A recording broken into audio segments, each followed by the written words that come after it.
Tekereza nawe uri mu gihugu cy'amahanga ufunzwe imyaka irenga 3 utaraburanishwa. Urarwaye, urarembye, ukeneye kujya kwa muganga. Ariko umukozi wa gereza akakubwira ati niwishyura akayabo k'amafaranga turakujyana kuvurwa. Nutayishyura uraguma aha kugeza ushize mu mwuka. Ibi si inkuru mbarirano, si ikinamico cyangwa filime. Ubu nibwo buzima bubabaje ndetse n'iherezo ry'akababaro ryabayeho kuri Benjamin Relasss, umuturage w'umunyarwanda uherutse kugwa muri gereza ruharwa yakuje muri Nigeria. Ntiyishwe n'indwara gusa, yishwe n'inzego zashyize imbere indamu kuruta ubuzima bw'umuntu. Murakaza neza kuri channel yanyu IPEREREZA Rwanda, aho tubageza isesengura ryimbitse ku makuru y'umutekano, Geopolitical n'ibera mu karere ndetse n'impande zose za Afrika. Uyu munsi tugiye kwinjira mu nkuru y'incambugongo yatangajwe bwa mbere n'ikinyamakuru cya Sahara Reporters. Ni inkuru igaragaza urwobo rurerure ruri mu butabera bw'ibihugu bimwe na bimwe bya Afrika, cyane cyane uburyo abanyamahanga bafatwa iyo baguye mu byago byo gufungirwa mu mahanga. Kwa kabiri w'icyumweru twashoje tariki ya 16 Kamena 2026, amakuru mabi yageze hanze. Umunyarwanda witwa Benjamin Relasss yaguye muri gereza ya Kuje Correctional Center. Iyi gereza iherereye mu murwa mukuru wa Nigeria, Abuja. Kuri benshi bakurikiranira hafi iby'umutekano, gereza ya Kuje si gereza isanzwe. Izwiho gufungirwamo abanyapolitike bakomeye, abanyabyaha ruharwa ndetse n'abanyamahanga. Ni gereza yubatswe ku buryo bukomeye, ariko imbere yayo inkuru zivugwa n'agahomamunwa. Urupfu rwa Benjamin Relasss ruteje impagarara zikomeye cyane. Kubera iki ruteje impagarara rero? Kuko ibimenyetso n'ubuhamya bw'abari imbere muri gereza, no kuvuga muri ya gereza, byemeza ko uyu mugabo yagize uburwayi ariko yimwe ubuvuzi bwibanze mu buryo nkana. N'uburangare cyangwa n'ubwicanyi bwitiriwe uburangare.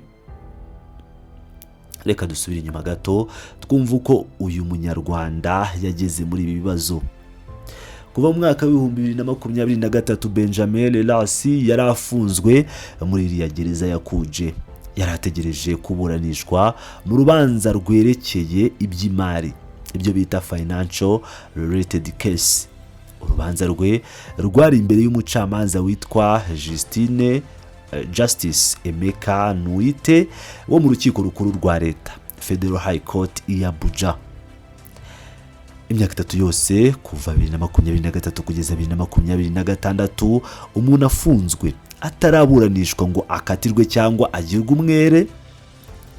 Ibo bwabyo byerekana ikibazo gikomeye mu rwego rw'ubutabera. Ubusanzwe iyo umuntu akekwaho ibyaha by'imari, amategeko yemerera uregwa gutanga ingwate kugira ngo akurikiranwe ari hanze cyangwa adafunze. Kuri Benjamin siko byagenze. Yasabye kurekurwa by'agateganyo atanga ingwate, ariko urukiko ruramwangira. Impamvu nyamukuru yatumye yimwa ubwo burenganzira ngo nuko atari umwene gihugu wa Nigeria, yari umunyarwanda. Urukiko rwakekaga ko aramutse arekuwe yatoroka igihugu cyabo.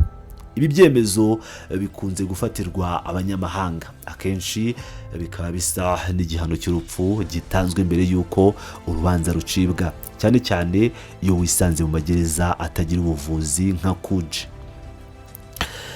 Reka tugaruke ku munsi w'urupfu rwe. Ikinyamakuru Sahara Reporters cyavuganye n'abantu ba hafi bazi neza ibyabereye muri iriya gereza, harimo n'abafungwa bagenzi be ndetse n'abandi bari gukora iperereza ritangazwa amazina.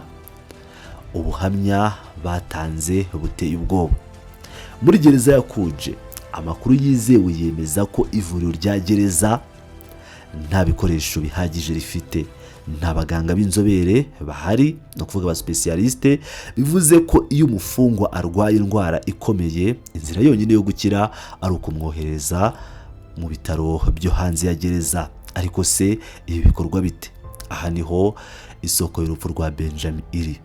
Ubuhamya bwemeza ko hari umuyobozi cyangwa abayobozi muri gereza bagize ubuzima bw'abantu isoko. Watanze amakuru cyangwa isoko y'amakuru waganiriye na Sahara Reporters yagize ati: Benjamin Relasss, umuturage w'umunyarwanda, apfiriye muri gereza ya Kuje muri iki gitondo kubera uburangare bwankana no kutitabwaho n'umuyobozi w'inda nini wibereye mu gushaka amafaranga muri gereza.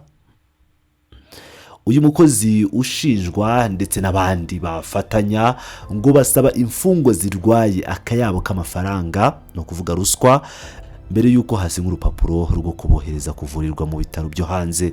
Ndagusabye ngo unyumve neza, uri umurwayi urembye, ntabwo usaba kurekurwa ngo utahe, usabye gusa kurengera ubuzima bwawe ngo ujyanwe kwa muganga ariko uri mu mapingu. Ariko kugira ngo umukozi wa leta asinye urwo rupapuro aragusaba kumuha ruswa nini, nutayimuha araruca rumire, ukaguma ku buriri bwa gereza kugeza upfuye. Ibi nibyo byabaye kuri Benjamin. Yari akeneye ubufasha bwihariye, yari akeneye ubuvuzi gereza itashoboraga kumuha, ariko kuko ubuyobozi bwa gereza bwamwimye ubwo burenganzira bumusaba ibyo adafite, indwara yakomeje kumuzahaza kugeza ubwo kuwa kabiri mu gitondo umwuka we wa nyuma uheze. Gusa ikibabaje kurushaho nuko urupfu rwa Benjamin atari ikibazo cy'umuntu umwe gusa wakoze amakosa, ni ikibazo cya systeme yose. Undi mutangabuhamya utashatse ko amazina ye atangazwa kugira ngo atagirirwa nabi, yemereye abanyamakuru ati yego umunyarwanda yapfuye hano muri gereza ya Kuje.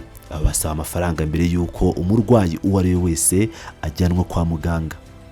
Uyu mutangabuhamya yahise atanga urundi rugero ruzima rugaragaza ubukana bw'iki kibazo.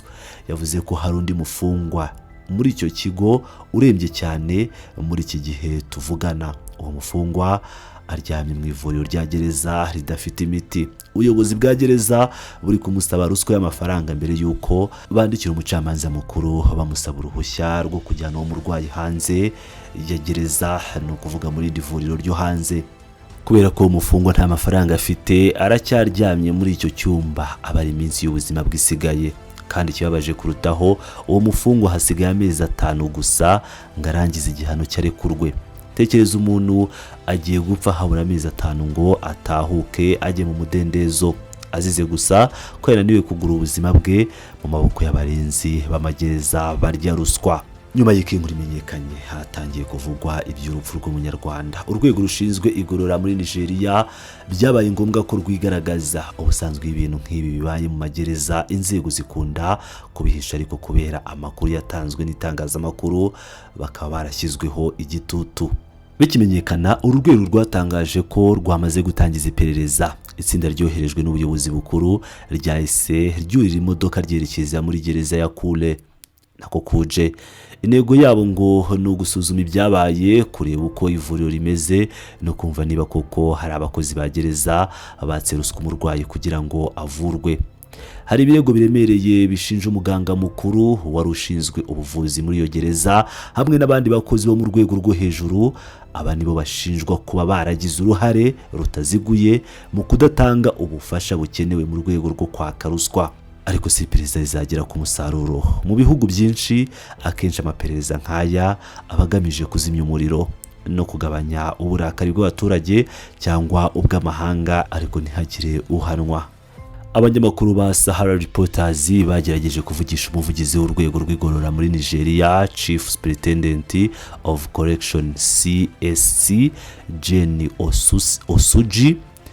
Bamuhamagaye kuri telefone inshuro nyinshi, yanze kuyitaba. Bamwohereza ubutumwa bugufi, ntiyasubiza. Uko guceceka kw'inzego zishinzwe gutanga amakuru kwerekana ko hari ikintu kinini bari kugerageza guhisha cyangwa se babuze ibisobanuro batanga mbere y'iki gikorwa cy'urukozasoni.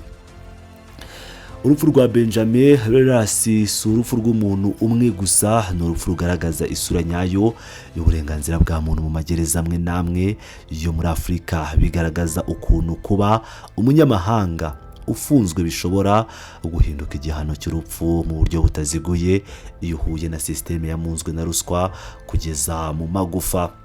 Kugeza ubu hategerejwe kureba icyo iperereza rizatangaza. Ese hari umukozi wa gereza ya Kuje uzabazwa uru rupfu? Ese ubutabera bwa Nigeria buzakora icyo busabwa kugira ngo umuryango wa Benjamin ubone ubutabera bukwiye? turakomeza gukurikirana iyi nkuru dore ko igenda ifata indi ntera mu bitangazamakuru mpuzamahanga. Nta kabuza tuzabagezaho amakuru mashya uko iperereza rigenda rijya hanze. Mwe mukurikirana isesengura ryacu murabona gute iyi mikorere y'amagereza yo muri Afurika? Ese mwemera ko iri perereza ryatangijwe na leta ya Nigeria hari icyo rizatanga cyangwa no kujijisha gusa? Dusangiza igitekerezo cyawe ahabugenewe aho hasi muri comment. Niba kandi wumva iyi nkuru igukozeho cyangwa igahishura ukuri kwihishe, kora like. Ndagushimiye cyane, uri agaciro.